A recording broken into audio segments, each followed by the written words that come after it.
Welcome to the Mastermind Club, your ultimate gateway into the world of Bitcoin mining.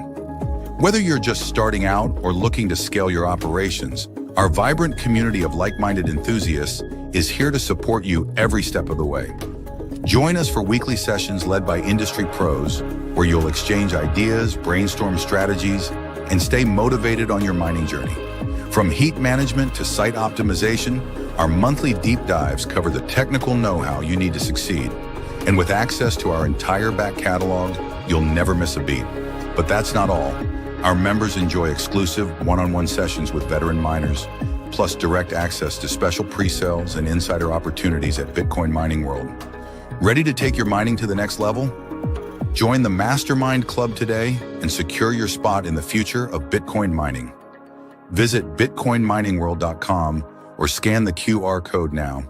And now back to the show.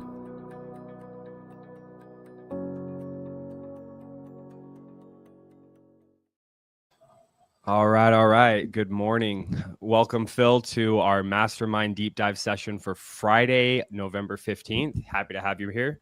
Thanks for inviting me, Trevor.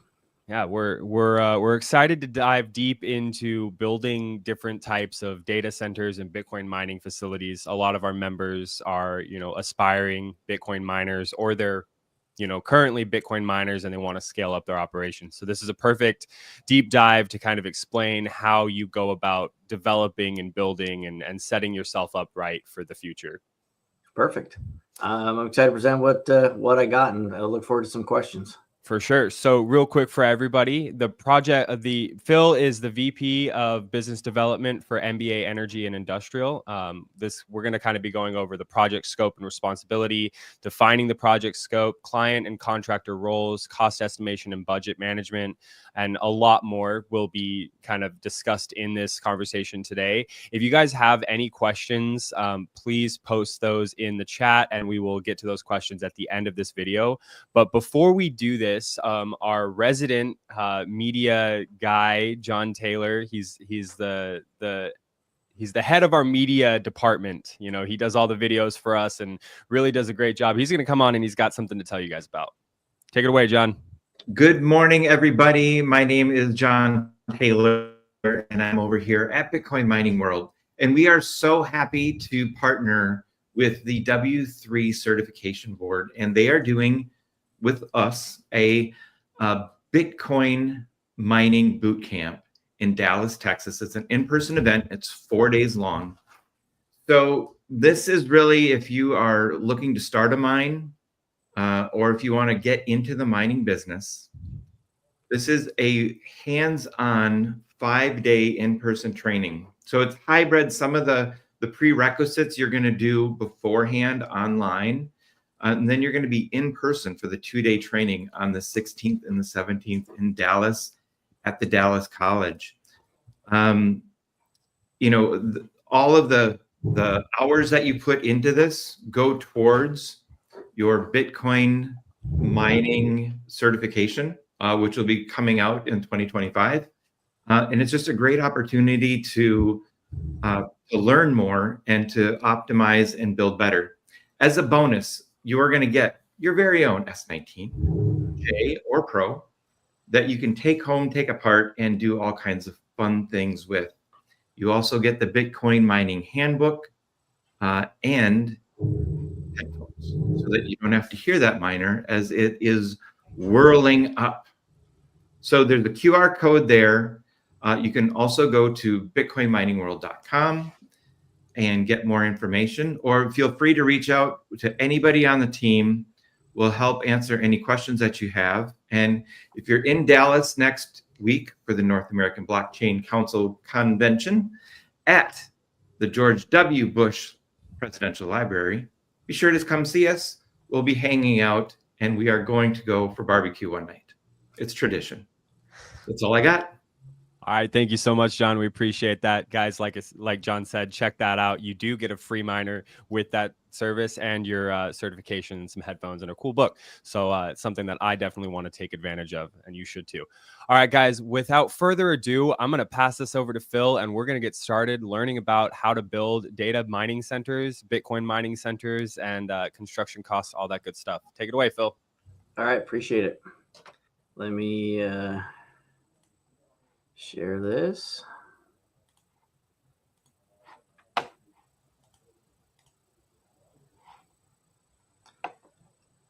All right, you good, Trevor? I'm good, man. See it? All right.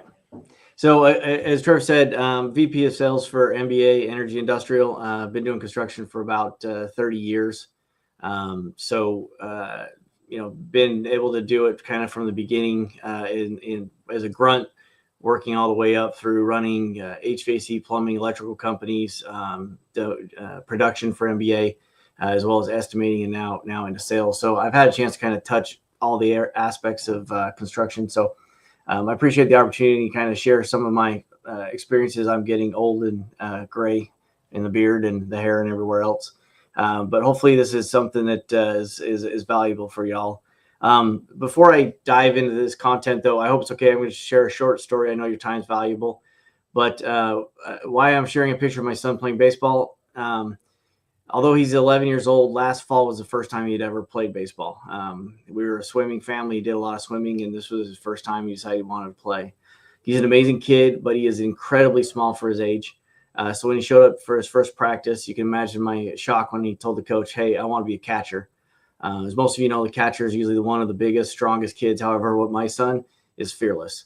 Fast forward to 1 year later, after hours of practice with teams, private lessons, working on his own in the backyard, he played for his third championship in a row with his third different team last night, and they won. Not only has he focused on his fundamental skills, he also has worked hard on his drip. Last fall, his team, was also the Orioles, he was a Joe Burrows fan. So one Sunday morning, I woke up to him in the kitchen painting his brand new blue baseball helmet orange. My gut reaction was anger, but I have learned he is who he is. So I just bit my tongue and rolled with it. In the end, it turned out great. He ended up using over 2 rolls of blue tape to do it, but it turned out great. Right before this season started, I came home from a work trip. My wife just said to me, "Don't go in the garage."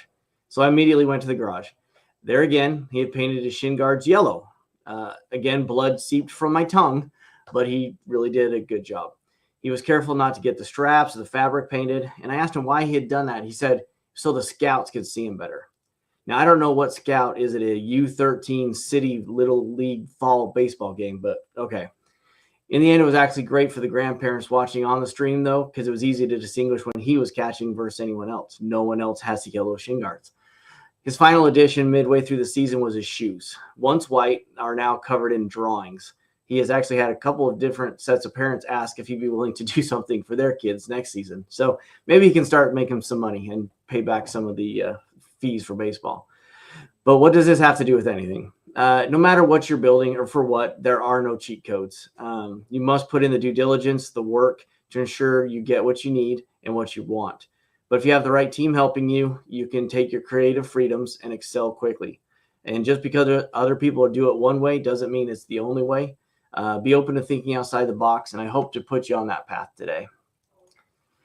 So today we're going to just go over real quick the project scope and responsibilities, the cost estimation and budget management, different styles of mining facilities, and Bitcoin mining cooling styles. Obviously, there's going to be people that you'll have various similar calls with that are way more into the details of the cooling. But I do have a background in HVAC and can at least give you a kind of a rough overview and how that affects what kind of building you do and what kind of costs will be involved.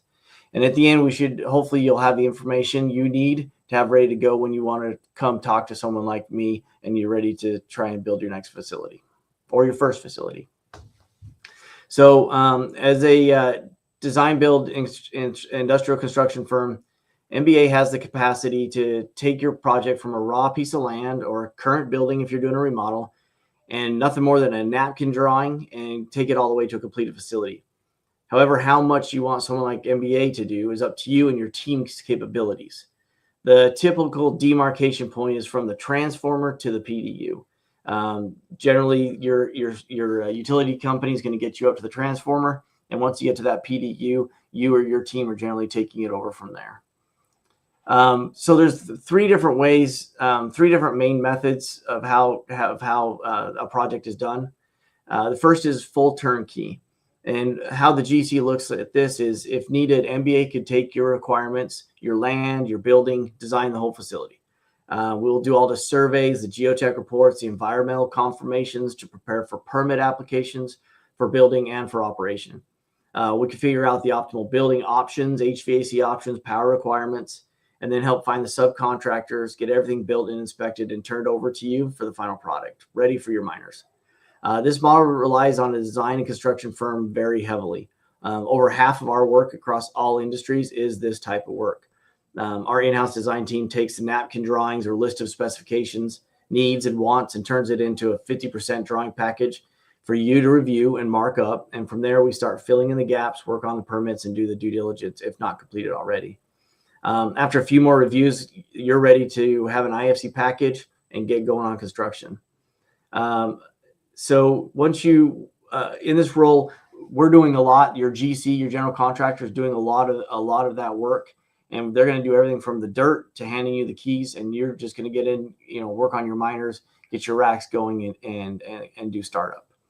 The next style is called a hybrid, and it's kind of a mix of both.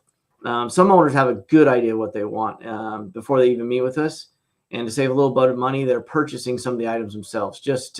All they want is for us to integrate those that they're purchasing in with the final product. This is a good way to go if you know what you're doing or you have experience in construction or in building data centers. You can save some markup on a few items. However, it requires a lot more of your time and involvement. And we're currently working on a 300 megawatt site where the client is much more involved in every aspect. They had a good relationship with a civil contractor, so they direct hired them to do the site, underground utilities, the foundations. However, they did not have a design firm. So MBA designed the site and the buildings. For this project, our responsibilities were the design, the permits, the shell, the HVAC filtration, and architectural finishes. Everything else was done by the client. The third way is build to print. So another way of doing this is, if you as the client hire an independent design firm and design everything completely. So at the end, you have drawings ready to go build, and all we're doing is taking your drawings and building it. We're currently working on a 650 megawatt site where our client did exactly that. And our responsibilities were just to come in and do the work. We did the site work, the underground utilities, foundations, the shell, set the units, filtration, all those kind of things.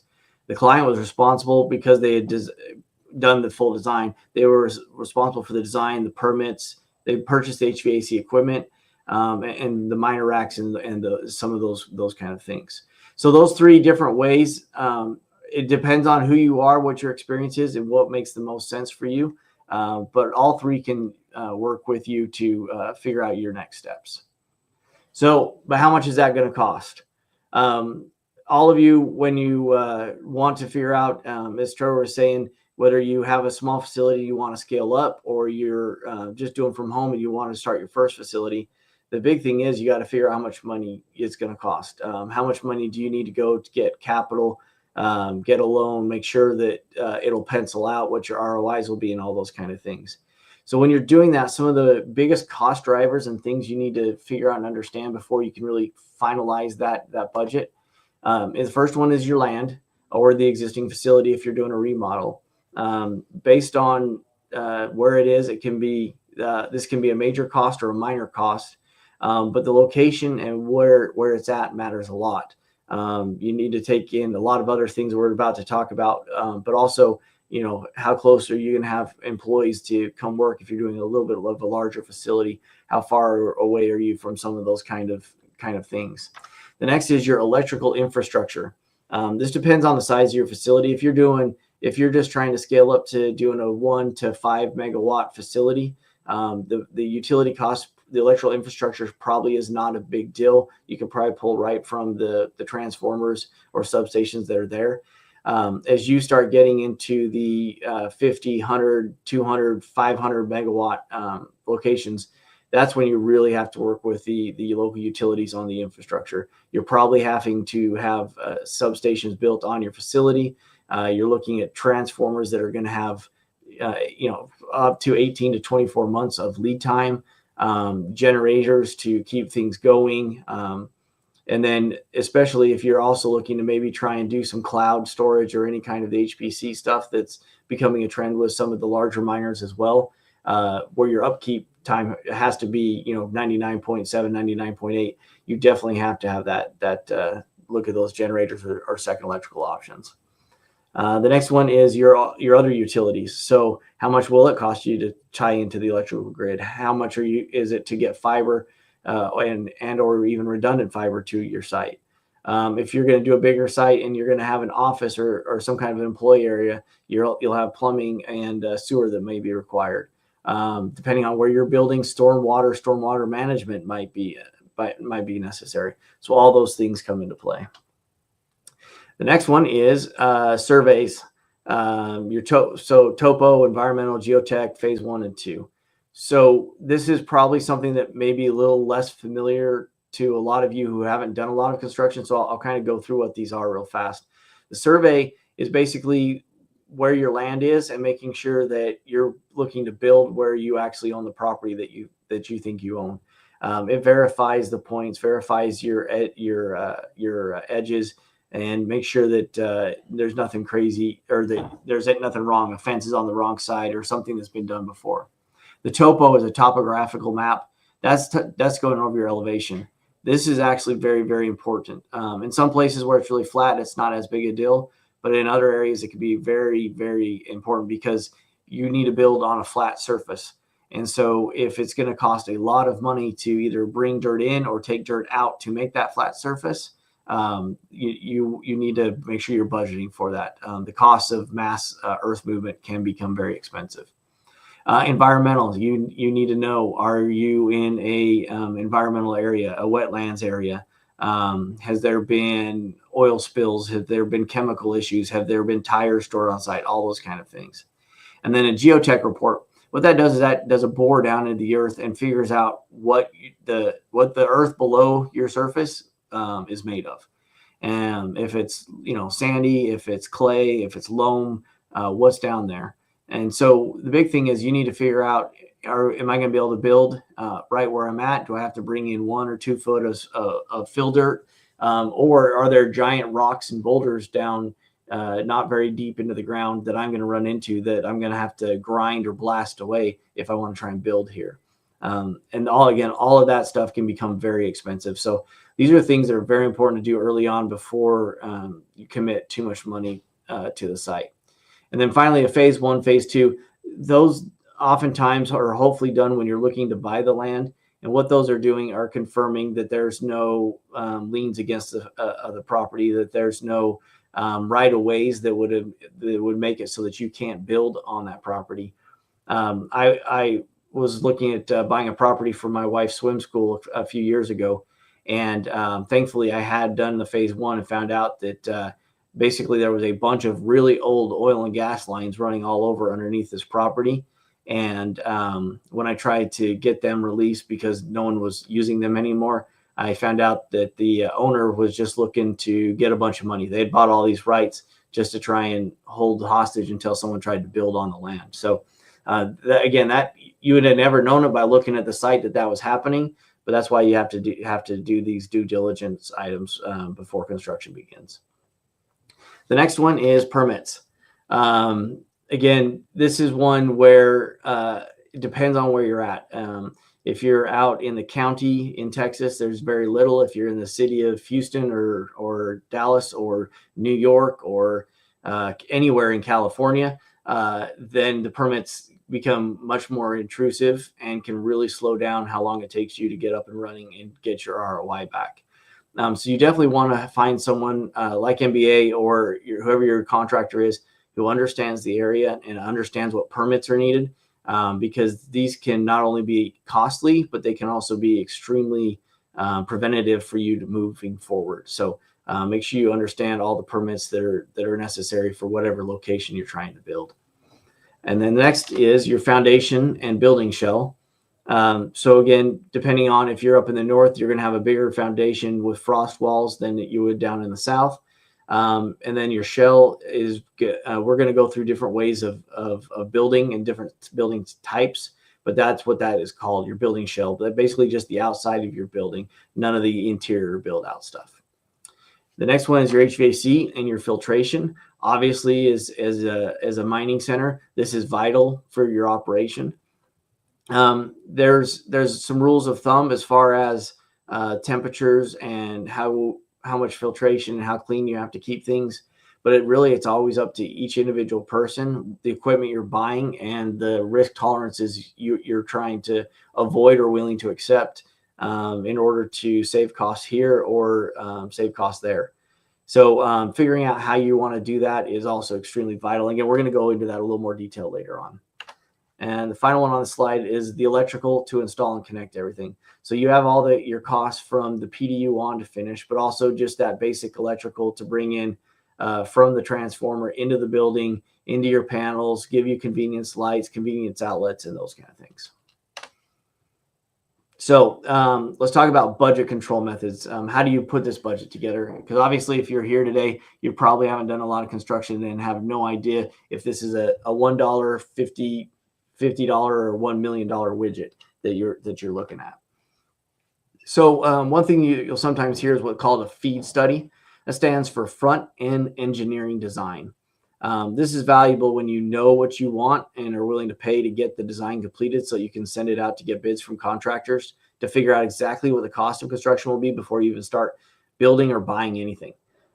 This may be required if you're trying to get a financing or board approval for a large project. The downside, obviously, is you have to spend sometimes some significant capital up front for a project that may or may not happen. Typically, a FEED study you're going to see for large, multi, 500 million or more billion, those kind of facilities. For what we're talking about today, a FEED study most likely is not necessary and is above and beyond what you need. For what we're looking at today, you should be able to get a design build budget from a contractor similar to MBA. And what we do is we build a free budget bid for you based on your specs, napkin drawing, having a rough idea of what you want, how the direction you want to go for HVAC, the utility options, some of that kind of stuff. Generally within 2 to 3 weeks of meeting with you and kind of going through what you want, we should be able to give you a budget that's probably within 20 to 30% of what that final number will be. From there, you'll know pretty close what that widget is. It's either $1 million or 1.3 or maybe 700,000, but you have to get the money to be roughly in that area and not 10 million or 100 million. So the two main contract types, there's obviously a million different kind of contracts, but the two main ones that you'll generally see for this type of construction is a fixed price and a cost plus. The advantage of a fixed price contract is you have a pretty firm number of what your costs are going to be for budgeting and approval purchases. If costs go up, you're protected because you have a fixed price as long as the contractor is willing to honor the contract. But if costs go down, the contractor benefits, but not the owner. However, on the flip side, for a cost plus job, if costs go down, then you benefit as the owner. However, if costs go up, you as the owner are on the hook. So mostly comes down to your risk mitigation for your risk acceptance and how you want to handle things. We're doing both a fixed price and a cost plus mining facility right now. A cost plus may cost just a little bit more depending on how you want to handle things. But it does allow you to move faster and get done sooner. So as you don't have to wait for the full design before you can go to a fixed price contract. And so it kind of just depends on the speed that you're trying to operate and how you want to handle things. But no matter which way you go, no matter what budget you use, no matter what contract you go to, I want you to make sure you really pay attention to this next three letters, the SOV, Schedule of Values. This has to be your Bible for construction. This is basically what the costs are broken down by division, broken down by the HVAC, the concrete, the electrical, the building costs, the filtration, and through each of the kind of main trades. You'll require this at bid time. You should require this by your GC at contract time. And then every month when they do their draws, you'll want to verify. It makes it a lot easier to see if they're trying to bill you for a lot more than what has actually been done. The important part, the reason that is important is you want to make sure you keep your GC and then they keep their subcontractors in line so that you're not paying for anything you don't have yet. Because if they get too far ahead of you and something happens, someone walks off, someone is unsafe and you want to fire them, whatever it is, if they're ahead of you in money, that means that cost to finish the job is going to be extra cost out of your pocket. Whereas if you keep them honest to their schedule of values, you should have the money still in the bank to be able to hire someone else to finish what is left to do. So again, this is vital to do. I do not ever do a construction project without this. And then we're going to get into the next point, and it'll come back to this. But you will want to know and live that schedule values throughout the construction process. And the final is liens, waivers, and rights. And it's very important you understand what this is. Everyone who comes on site and works on your job site can pull a mechanical lien against your property and against your facility and everything until it gets cleared or they get paid. And so this is basically the contractor's leverage over you to make sure he gets paid for the work you do. But also you need, as the owner, need to make sure they're paying their bills when you pay them. And so as the contractor, you make sure your general contractor is giving you conditional and unconditional waivers every month. And then they're requiring it of their subcontractors, and their subcontractors requiring it of their vendors. With every pay app, you should be getting a list of all of the people who have had worked on or had vendors that have got material there with their conditional waivers based on you paying them for that month, and then the unconditional waivers from the month before. If it ever gets where you're not getting this, stop paying them until they get that. Because if you, again, let's say you've been paying your subcontractor, paid them all the bills. Well, let's say they're not paying Ferguson. Ferguson is a ginormous plumbing wholesale company. And if they, after you go 30 days, they're going to send it out. They have teams of people whose only job is sending out lien waivers, basically. And if you are wanting to close out your job, let's say you want to get your final loan approval and stuff, they're going to require lien waivers. And if there's a lien against your site, they're going to make you clear it up before you can move forward, which means you're going to pay for that plumbing stuff twice. You're going to pay for it to the GC and the sub, and then you're going to pay it again directly to the vendor. So it's, again, vital that you protect yourself and take care of those SOVs and those liens. And if you have questions on that, obviously talk to your attorneys. Feel free to reach out anytime. Been dealing with a lot of those over the years, so happy to give you my 2 cents if you have questions. All right, let's go into the different kinds of construction that we're seeing right now of mining facilities. The simplest and what a lot of people are starting with when they're first getting into more commercial grade, commercial level mining is containerized. The advantages are they can easily be transported to different locations. So if someone's done with them, maybe doing something else, you can take them and move them to your spot. You can move them if there's a lower energy availability somewhere, or the climate is better, if it's cooler or something. They're also great for remote locations because you don't have to really find a lot of local labor to put things together. They're generally cheaper to set up compared to traditional data centers or new construction.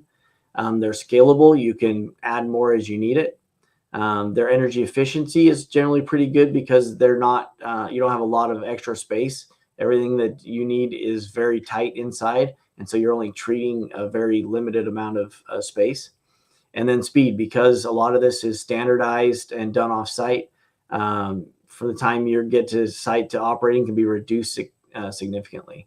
We have a number of folks that are getting these from fabricators in the US, but there's a lot coming overseas from Asia as well, especially as some of these countries have shut down mining operations or made it illegal to have mining going in Eastern Europe and in Asia. And so they're taking what they were using and trying to ship them over here and find people who want to operate them here in the US. Disadvantages, although they are small, which helps with the efficiency, they're also limited in space. So the physical constraints of the container can limit how much mining rigs you can have housed within. The containers because they are just smaller containers, they're hard to maintain because there's not a lot of room to move around in them. and they may have insulation issues just because of the how they're constructed. Security concerns, they may not provide the same level of security as a purpose-built data center. Heat issues, we have run into this a lot over the last couple of years. Many of the operators are finding that they're struggling controlling their, basically, because there's not a hot aisle. The hot aisle is ejected on one end, and the fresh air is coming in on the other. Even with hoods to put it down or up or distance, depending on the wind direction and how hard it's blowing, it can affect the miners down the line. So you could be losing efficiencies the farther down the line you get. And then finally is flexibility. Again, because they're generally custom built, when the new models come out, if you're trying to change things out, sometimes you can't reuse the containers you have because they were so specific for the original application you had. For a new building, obviously there are some advantages. You can design it specifically for what you want. It can be designed specifically for Bitcoin mining. You can optimize your space. You don't have to make it any bigger than you need it to be. The cooling, the energy efficiency can be much higher because the purpose-built facilities can incorporate the latest technology, designs, maximize the efficiency and performance. It's a long-term investment. You get a new building, you're getting a new long-term asset. So it provides a stable and secure environment for mining operations and expandability. Unlike if you bought a remodel or a new, existing building to remodel, you can keep building new buildings to be expandable upon the need and growth.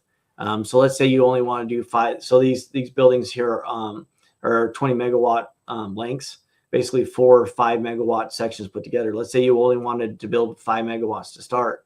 You could do that and then have it designed, ready to go, so that when you're ready to add another 5, 10, 15 megawatts, you can just add on and make that happen. Disadvantages, there is a high initial cost. These cost money. So building a new facility requires significant capital investment, which can be a barrier for some miners.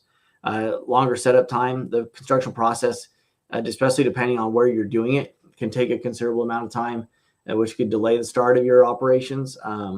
Having an in-house design team or working with someone like MBA to mitigate some of this risk can generally help bring that lead time back down, but it is something to consider. And then same with regulatory approvals. Sometimes the necessary permits, the approvals, some of the kickback we're seeing from local authorities can sometimes be time-consuming and complex. So again, you want to use someone like MBA or a contractor who knows what they're doing to help you get through those stumbling blocks, so you don't have to try and figure it out on your own. All right, so some of the major new construction that we're seeing a lot of, and for your size of mining facilities, this isn't the hyperscaler. This is more of like what you're seeing on this picture. So we pre-engineered metal, PEMBs, that stands for pre-engineered metal building, also known as MBS, which is a metal building system. They're designed and engineered to meet the specific building codes and requirements for where you're building. PMBs are cost effective. They can be erected quickly. Because our specialty is remote work all around the country in the middle of nowhere. Over 80% of our work is pre-engineered metal buildings, as it best fits what makes the most sense for our customers' needs, but is not the only thing that we do. The other thing pictured here on the right side of this picture is fabric facilities. They can go up quickly. They're not as cheap as you think they would be, and although they can last for 5-10 years, they do have a relatively short shelf life compared to a traditional metal building, especially in harsh winter conditions. We've done a number of them up in North Dakota, done them out in West Texas. So in some of these harsher areas, they especially reduce how long they last. Now, as you start getting into the larger hyperscale, large buildings, sometimes you'll see what these pictures. So these are called tilt wall. And so they're used structural steel to build a facility, and then they're cladded with these tilt wall panels. So in construction, we're really, really creative. So basically you pour the wall on the ground, you tilt it up, and you have a tilt wall. It involves casting the concrete on the ground. Then you use a crane to bring it up, and then you can see all those metal supports running along. and those will stay until the entire building is up and the roof girts are all across, and then you can take those supports down once it's all self-supported. So the advantages are it's a cost-effective and efficient method of construction for large square foot, low-rise buildings. It gives a nice, clean look and can reduce the air infiltration, which could be very important for mining and data center operations. The disadvantage is you need a lot of space around the building to work. You can see how much room you kind of have to be able to pour those and then bring them up. And they're great in large population areas like Dallas, where y'all are going next week. But when you're there, if you look everywhere along those highways, you'll see just tons and tons and tons of this type of building. It's not a great fit for remote construction in the middle of nowhere, Kansas, or in I guess Wisconsin. If you're outside the towns too far, they don't make a lot of sense, because once you get away from the batch plants, which is where you get the concrete, it can sometimes become very expensive to get concrete delivered to that location, and very difficult in large quantities. And in fact, the batch plant may not even be able to support the quantities you're looking for if it's a smaller batch plant kind of in the remote areas. So again, that's kind of where depending on where you are and what you're looking for will determine which kind of building style you would probably aim for. All right, let's talk about retrofits. There are advantages. The building's there already. So retrofitting an existing building or warehouse can be more cost effective than building a new facility.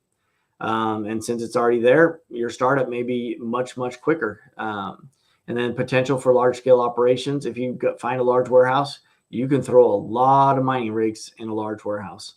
Now, and then this is probably one of the biggest advantages.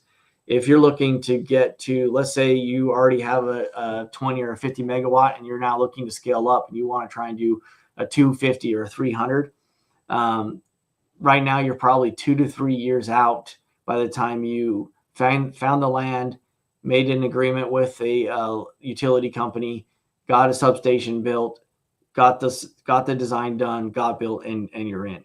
Versus if you found an old warehouse that used to make, let's say, an old coal processing facility that obviously has been shut down, but they had 1.1 gigawatt worth of power because of all of the equipment they had running out there, and it's just sitting there. Well, all that utility, all that infrastructure is still in place. You basically already have all the power you need. All you just need to do is either retrofit a building that's there or even build a land on there, because the lead time has to do with power, not the building. The building can go up in a few months. So that's also another great option to look at. The problem is a lot of those existing facilities are not where the cheap power is. The power cost may be prohibitive to do something like this. So all of that comes into play. Disadvantages are the older buildings may not be as energy efficient, so you might have more operational costs, especially with your AC loads. Your unknown unknowns. You don't know what's under the foundation, behind the walls. No due diligence can find out everything, and you may not even know for years later, but it can be an extremely costly issue depending on what it is. So that's always one of the risks when you're reusing something. Cooling challenges, again, because of the size, the restrictions around the building, you might not be able to do your optimal cooling solutions. You might be stuck doing one way or another.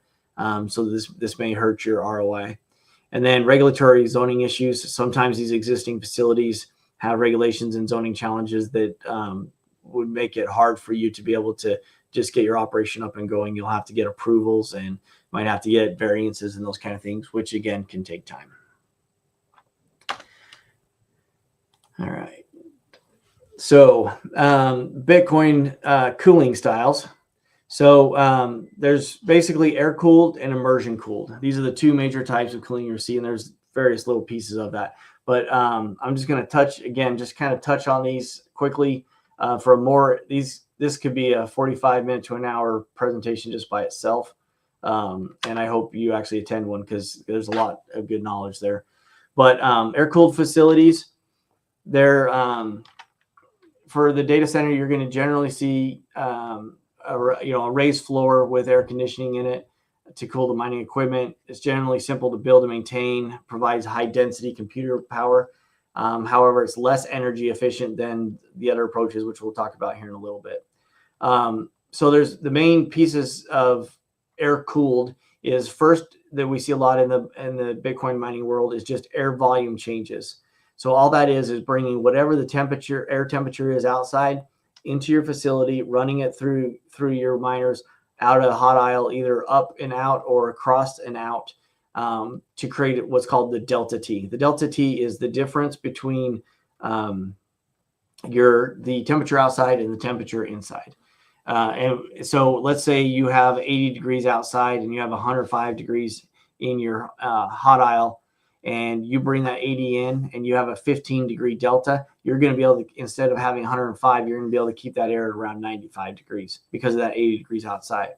However, if it's 90 degrees outside, you're going to be 105 on the inside.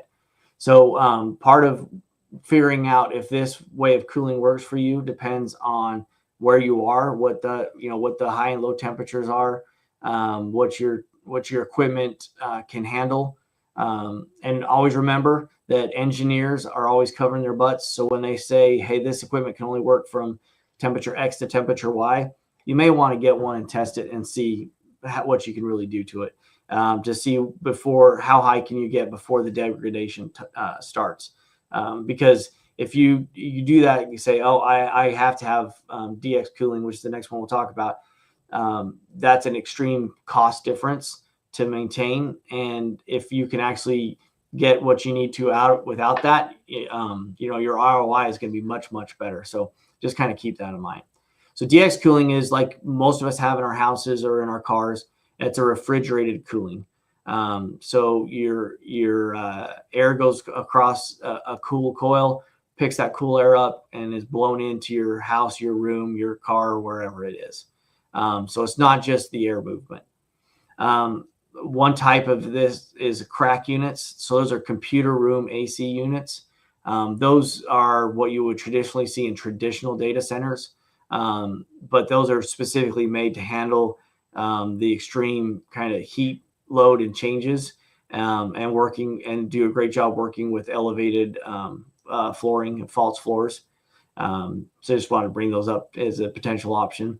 There's also water and geothermal, with water to air. So instead of DX cooling, where your air is going across a refrigerated coil, your air goes across a heat exchanger that's being cooled by either water or by geothermal water. And again, it brings that temperature down, so the delta T goes down, and then helps cool the facility. And the last one is a water curtain, similar to a swamp cooler or a water chiller. This is it's not the most effective, but especially in high humid areas.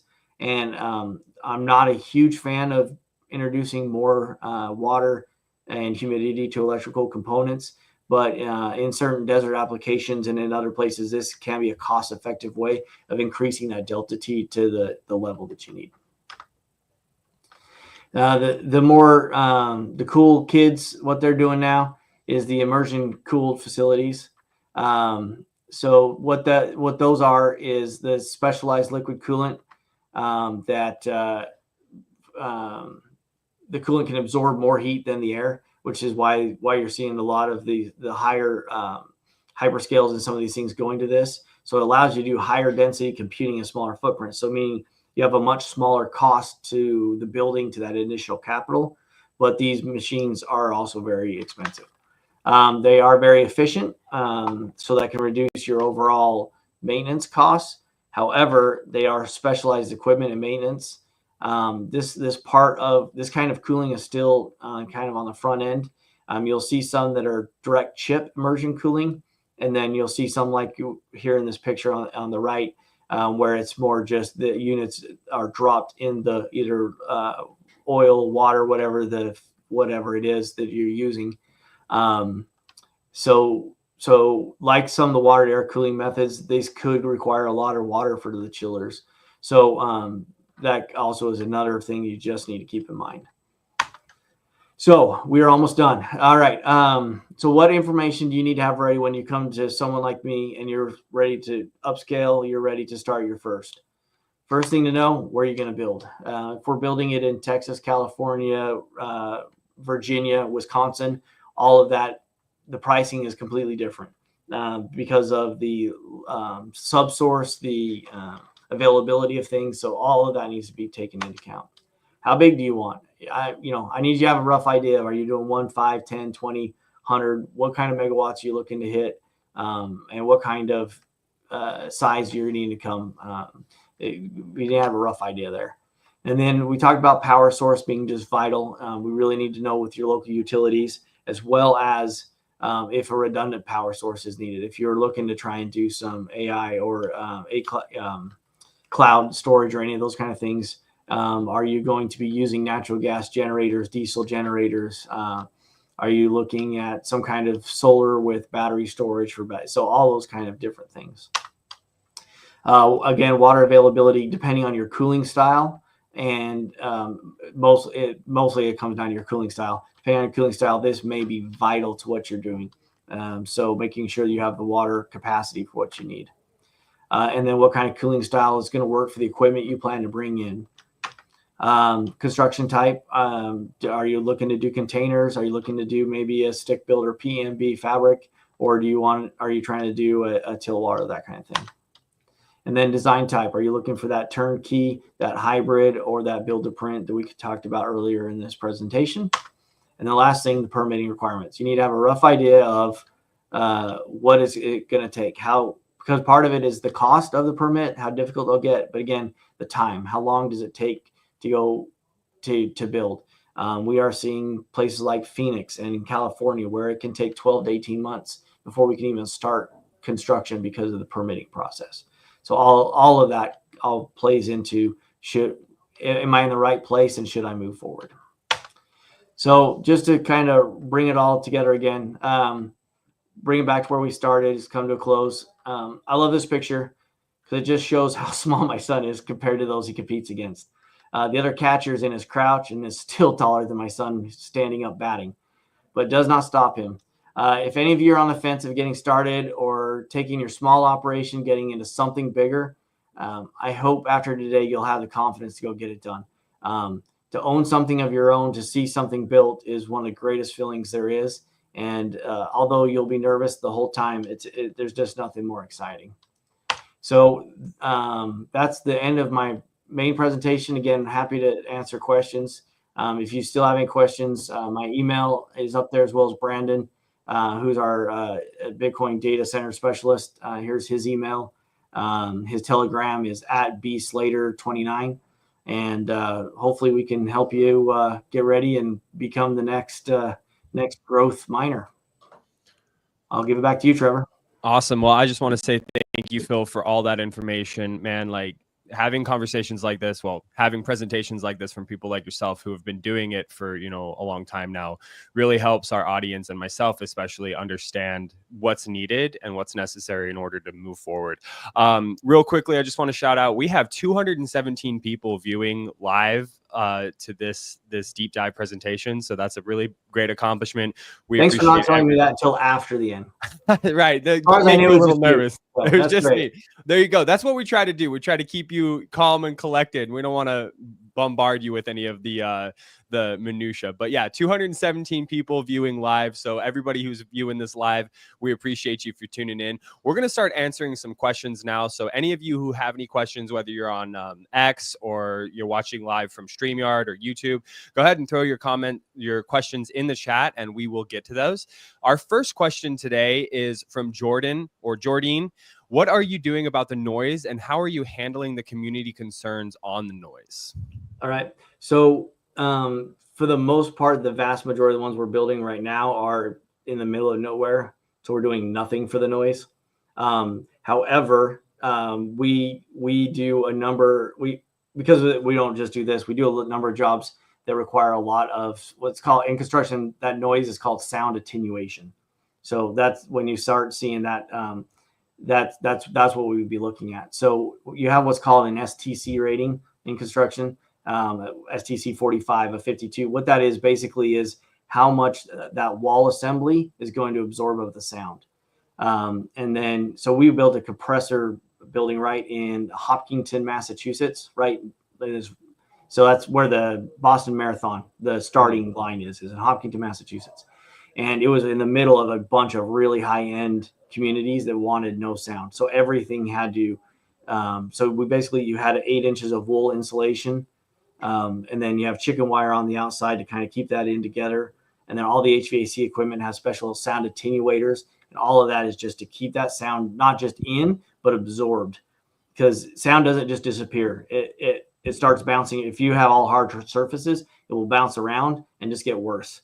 So you have to not just keep it in, you have to absorb it and get so that it disappears. So yeah, depending on where you are in the community, if that's a concern, all that you have to do is then you work on your wall thicknesses, your insulation pieces that will absorb that. And then for your HVAC equipment, that you have what's called sound attenuators. They're giant boxes basically that as the air is going through, the sound that's coming back from the equipment and from the building is bouncing through all of these baffles and getting absorbed so that when it goes outside, that sound has been dissipated. Yeah, just finding ways to mitigate the sound in any way, shape, or form. It sounds like, you can do a lot of different things depending on the jurisdiction that you're in. Yeah. Awesome. Well, thank you for that, Phil. All right. Our next question comes from Gordon Bear. Phil, have you considered hydro to hydro cooling to integrate into the construction for higher efficiency and more hash rate output per megawatt hour? So again, that would definitely be something, an engineer or the guys who are doing the immersion cooling stuff would probably be able to answer better. I don't want to kick the can or anything, but that would be another great way of doing it. We do hydro to hydro from geothermal to hydronic heating, hydro, same thing, and then use that same geothermal to do cooling.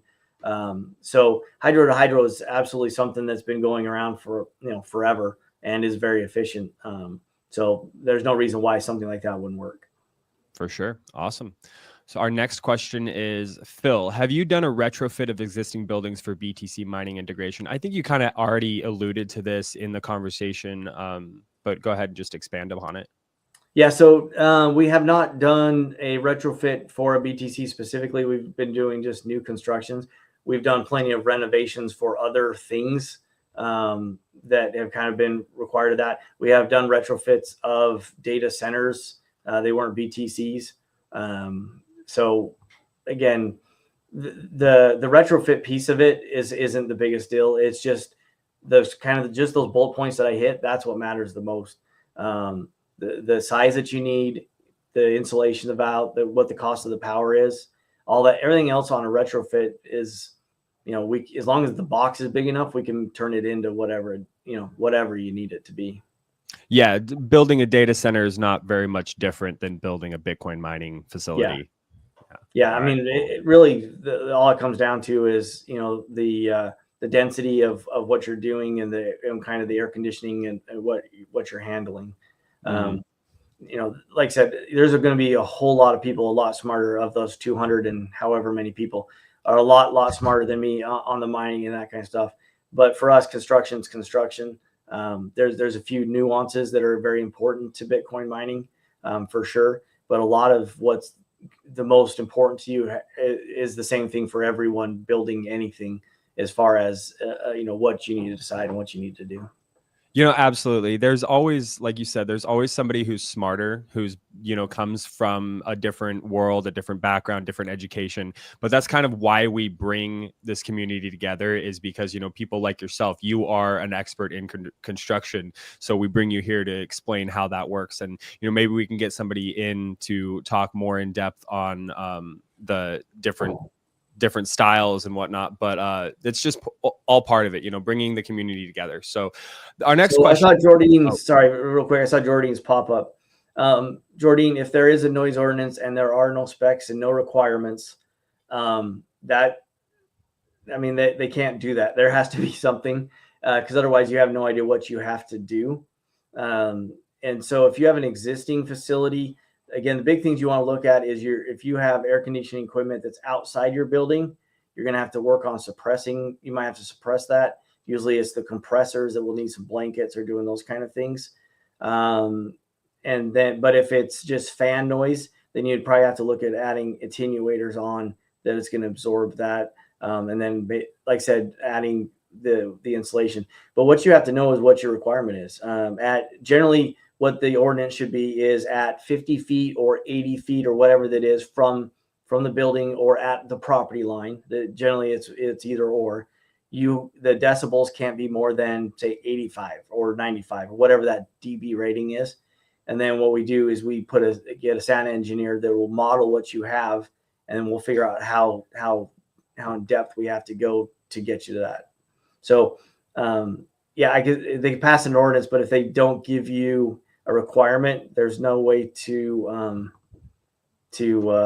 hold you accountable to it. So I wouldn't worry too much until they came out with what that requirement really is.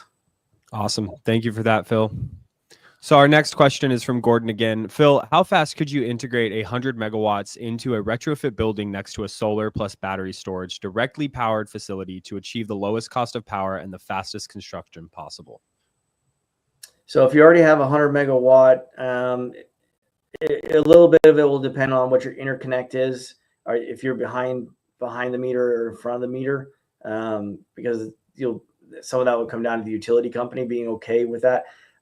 It was, I apologize, the name's escaping me, but earlier this week, there was a lawsuit that was Constellation, I think it was, where they wanted to basically do that. They were going to have the miners behind, on the site of the power plant, and basically it wouldn't go into the grid. And so they would have basically the fees and stuff that usually come with the interconnect would be gone. And it was found that it was actually not truly behind the meter. It was still in front of the meter, so they couldn't do that. So that's one of the things you'd want to look at. But as far as time-wise, it wouldn't be that, again, depending upon the interconnect, but the building wouldn't take you're probably only a few months from transferring it all over and getting everything set up. As long as your power, was equal to what you wanted to have, and you didn't have to bring more transformers and stuff in. You've just got to look at what kind of HVAC system you're trying to add. As long as it's not anything crazy with long lead times, a few months should probably be all you need. Maybe a month or two in the design phase and the permitting phase, but the construction would be only a few months. Awesome.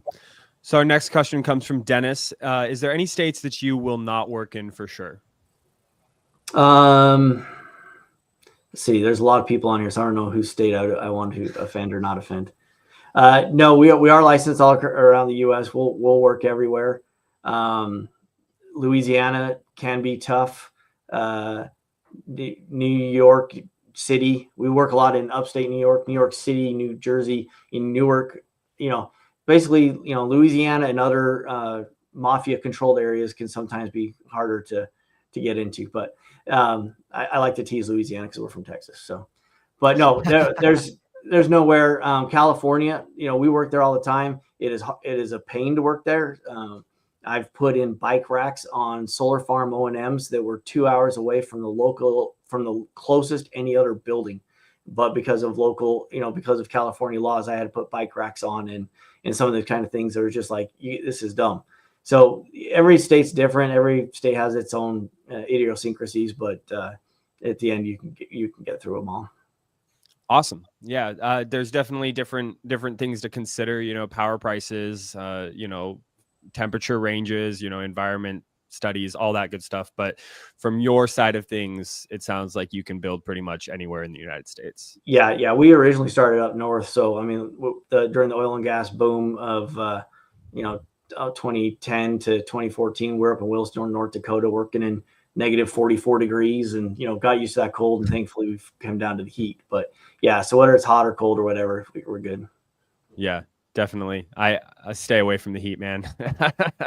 All right. So our next question, what on your opinion are the best states for Bitcoin data centers, and what are the least compatible states? So for sure, Texas has been phenomenal, and there's phenomenal growth in Texas. One, because the restrictions they pride themselves in being very business friendly. There's not a lot of permitting restrictions that are to come in. Texas is also unique because it's on its own power grid. You can be a miner up in North Texas, but buy a renewable energy contract for a solar farm that's down in Brownsville, Texas, and that's fine. Like you can go on your website and be, I'm 100% renewable power, even though you're nowhere near where that 100% renewable power is. So there's some unique things that a lot of people are taking advantage of in Texas. Obviously, Virginia has been for the last 70 years the main data center hub, and because of that is still doing very well in a lot of these kind of things. Illinois, or I think Ohio is starting to do some good things. For again, it's just the land and the power being cheap, so your ROI works is the biggest thing, as long as there's not restrictions. Yeah, I spoke with a gentleman, Jonathan, a couple days ago on the podcast, and Philadelphia and Ohio and Texas are like three of the top states to build a Bitcoin mining facility just because of regulations and power consumption and the deregulated markets. So there's a lot of factors to take in, but those are some states that people will want to look into. Yeah, I thought Idaho would be growing a little more because they have hydro, in Wyoming because they have a lot of hydropower, so it's relatively inexpensive power. But there's enough Californians have moved up there that there's also a lot of restrictions and pushback against it. So it is interesting kind of see what makes sense and what doesn't. Yeah, you got to find the right dichotomy between regulations and like ability to build, I guess. Yeah. So, all right. So our next question comes from Dennis again. Do you have a ballpark figure for a 10 megawatt site, air-cooled, containerized, turnkey? I guess he's just kind of asking like what you would charge to build that and get it completely ready for him to move in. I do not, because a containerized would be constructed, generally containerized, you're buying from somewhere, the US, China, somewhere, and it's all of your stuff's already in and there. And then, so I don't have a number for that. So I apologize for that. If it was a 10 megawatt new construction build, you're probably looking in the couple million with their, and again, their cool just depends on what you're trying to do.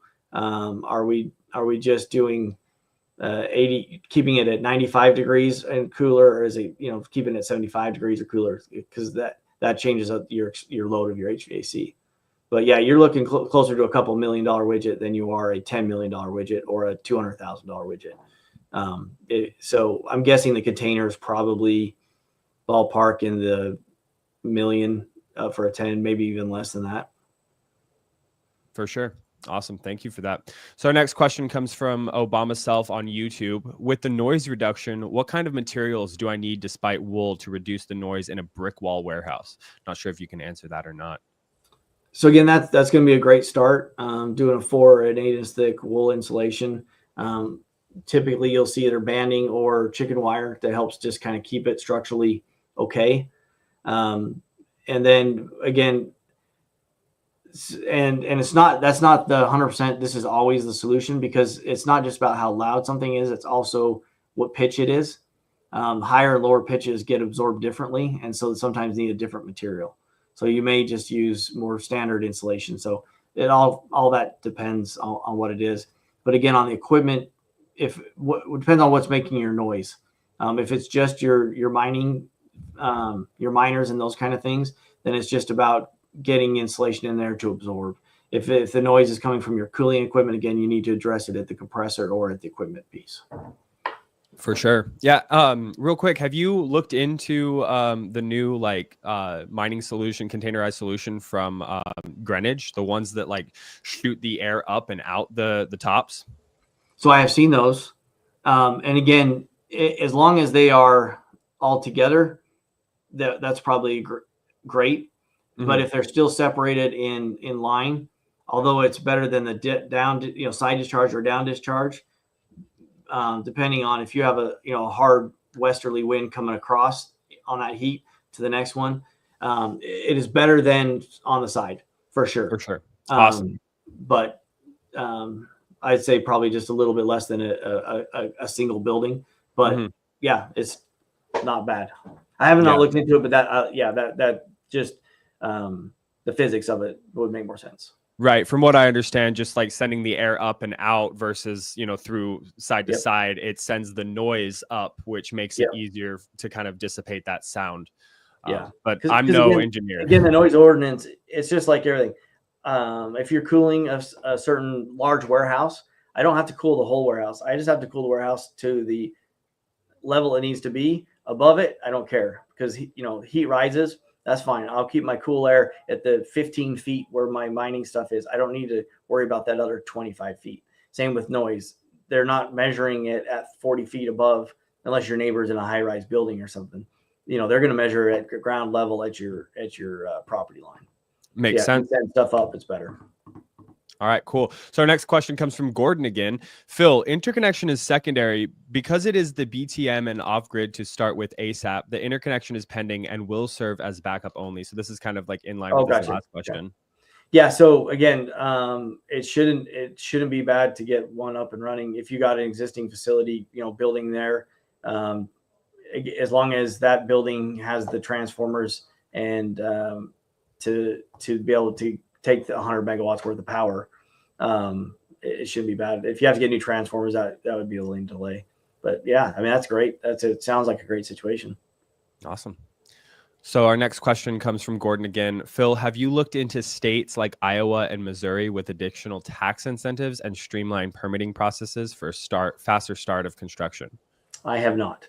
But that sounds great. Again, that's the kind of stuff we would assume you'd probably be doing. All of that. We're not here to design your ROI or your tax base and all that kind of stuff. But if you find that there are good states with that and that their permitting is going to be streamlined, we can absolutely work with those states. We've done work in Iowa and in Missouri. Both states have been pretty great to work with, actually. So I would not be surprised if those are great states to build it. If the power costs and the property costs and permitting is in good shape. Yeah. So do your due diligence before you come to Phil, basically. We'll try and help you do that due diligence if you need to. But yeah, no, I'm not getting into each state's tax benefits or not. There's too many of them and too many different things we're looking at. But that sounds good. Absolutely. So our last question is one that kind of, I think it alludes to like what you were talking about before. But what states are there 600 megawatt projects going up in? Multiple. There's probably dozens of them in Texas. I can think of one, two, a lot. Tesla here, their Austin facility, their gigawatt facility here in Austin just finished a 50 meg data center in 6 months on their site. So there's a lot of stuff going on there. There's a number of them up in Canada. I'm sure there's some in Virginia, Pennsylvania, and Ohio. So there, dozens may be too many, but there's at least 10 in the U.S. in Texas that I know of. So I know Texas for sure has quite a few. I can think of one or two up in the Midwest as well. For sure. We do have another question coming in, guys. We have some time for a couple more questions. If you want to get them in real fast, we'll do probably about 2 more if you guys get them in. So this one comes from Ivan, and Ivan asks, Phil, what's Miner started a 100 kilowatt solar mining project? What are your opinions on that regarding solar plus battery off-grid mining? So obviously this is great because we're not, one of the biggest pushes back against us as a mining community is, we're taking the power away. We don't have enough power and that kind of stuff. So if you can be completely off grid and do that, also as mining versus AI or a cloud storage, if the solar was bad and your batteries ran out, the only thing you're out is you're not mining. You're not killing your customers or any of that kind of thing. I still wish battery backup for solar was better. We still have a long ways to go on battery backup. That's why hydrogen storage, and some of these other kind of optional things are still being worked on to try and give us more of that. But over the last, I'd say 4 years, the battery storage, the BESS. So you'll see called BESS, BESS. You'll see that growth has been happening quite a bit. I love the idea. It'd be great if we could run all of the mining off various renewable sources, so that it's not a grid issue. The other thing is, I didn't bring this up, but as you're talking to the local community and that kind of stuff, they're like, oh, you're using power. We are not cloud storage. We are not AI. We are as Bitcoin miners, we're actually a huge benefit to the grid. A lot of the stuff going on in Texas, they shut it down when the grid starts getting taxed. And the reason that power is even there is because of the data center. So they added, a gigawatt worth of power because of data centers that can now be used to help heat homes for grandmas in Dallas when it's necessary. That's because of your community. So don't be afraid to make sure to point that out to people that, Bitcoin mining is not the evil that sometimes we're portrayed at. We're actually really helping try and get the grid into a much better situation, because we can shut down for a couple of hours and make more money from the power companies by being off the grid, getting paid to shut it down and allow more power to help everyone else. So, but yeah, no, if you can get a solar 100 off grid, get battery storage, you'll need quite a bit of battery storage to keep up with that. But love the idea. Yeah, it's a great idea to do it. Well, that's it for all of our questions. I'm going to bring up John Taylor because he's got something to tell the audience real quickly. But Phil, I just want to say thank you so much for, providing all that information to our community. We really appreciate your time today. Sounds great. Appreciate it, Trevor. Real quick, where can people get a hold of you if they want to find out more? Yeah, so mba-nrg.com is our website. My email again was pgarner@mbaenergy.com. And then, or hit up Brandon on Telegram at B_Slater, B as in boy, Slater 29. Yeah, if you need anything, please hit us up. We're here to help. And then we will be in Vegas next year at the convention again, and we'll try and be sober enough to answer your questions at least a few hours a day. So. Awesome. Well, thank you so much, Phil. All right, Scott or John, take it away, man. Whichever one you are. Either one. That's cool. All right. So we have we've teamed up with W3CB, the Web3 Certification Board, and the Blockchain Academy to create a Bitcoin mining boot camp. So if you're thinking about starting a Bitcoin mine, or if you are thinking about optimizing or scaling your Bitcoin mine, this is a once in a 2024 opportunity here to get into a training. It's in person for 2 days on the 16th and 17th, and then there's some prerequisites that are going to happen beforehand. It is you get a free S19 miner to rip apart. You get some headphones to go with it, and you get the book, which is the Ultimate Bitcoin Mining Handbook. And the authors of that book are the ones who teach the course. The great thing about this course is that when you have the hours in, this will count towards your Bitcoin mining certification, which is coming out in 2025. You're going to learn the fundamentals of Bitcoin mining, the technical aspects of the mining operation, the environmental impact and sustainability of mining, the economics and investments in getting into this type of business. And then what's really important, and we've added this to all of our training sessions, is the daily operations of your Bitcoin mine. What does it look like? And I think that training is so important because it really gets you into the mindset of what is it going to look like if I do own a mine? How's my life going to be different? What kind of work do I do?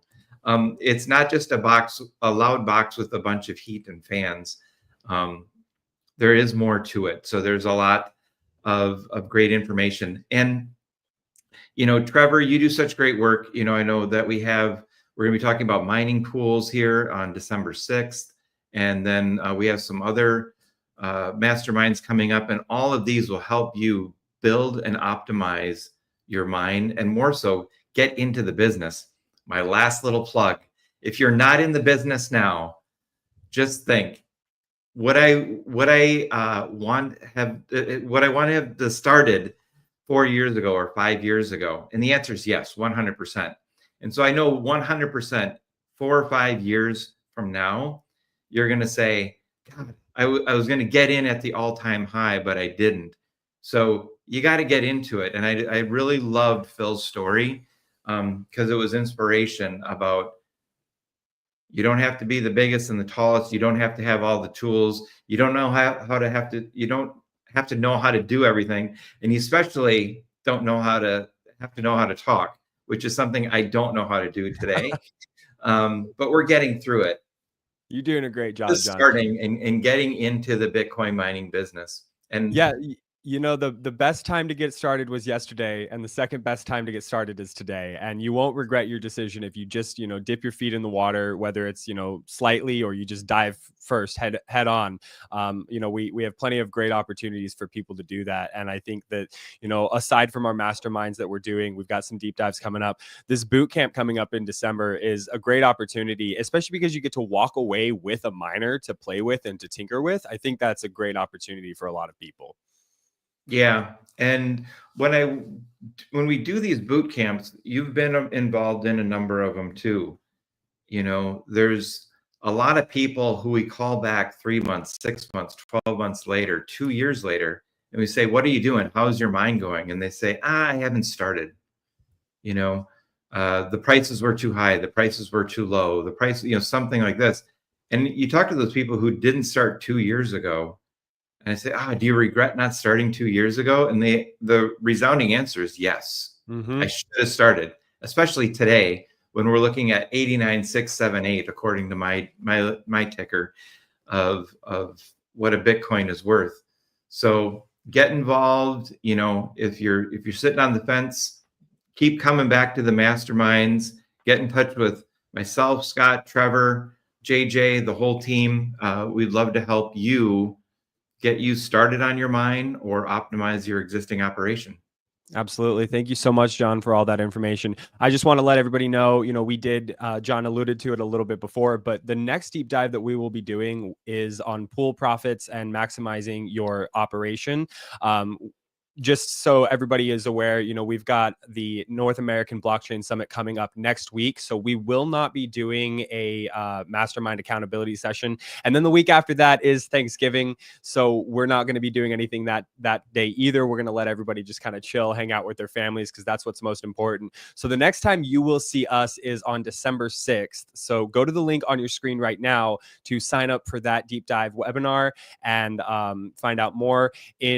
On December 13th, I believe, we are doing a deep dive on, you know, insurance, building out that plan, that idea, building out a good insurance strategy around your Bitcoin mining operation. And then in January, I've got something fun planned for all the plebs out there who want to learn about home heat and stuff like that. We might just be doing a giveaway, so keep your ears tuned to that as well. But you know, that is it from us today. Thank you so much for tuning in. We have 244 people tuning in live today. So that's, you know, big numbers for us. Super appreciative of everyone who joined. And I'm super appreciative of you, John, and you, Scott.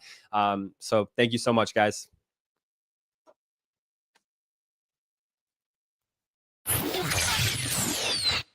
Thank you for joining us in the Mastermind Club, your ultimate gateway into the world of Bitcoin mining. Whether you're just starting out or looking to scale your operations, our vibrant community of like-minded enthusiasts is here to support you every step of the way. Join us next week where you'll exchange ideas, brainstorm strategies, and stay motivated on your mining journey. Thank you for joining us, and tune in next week.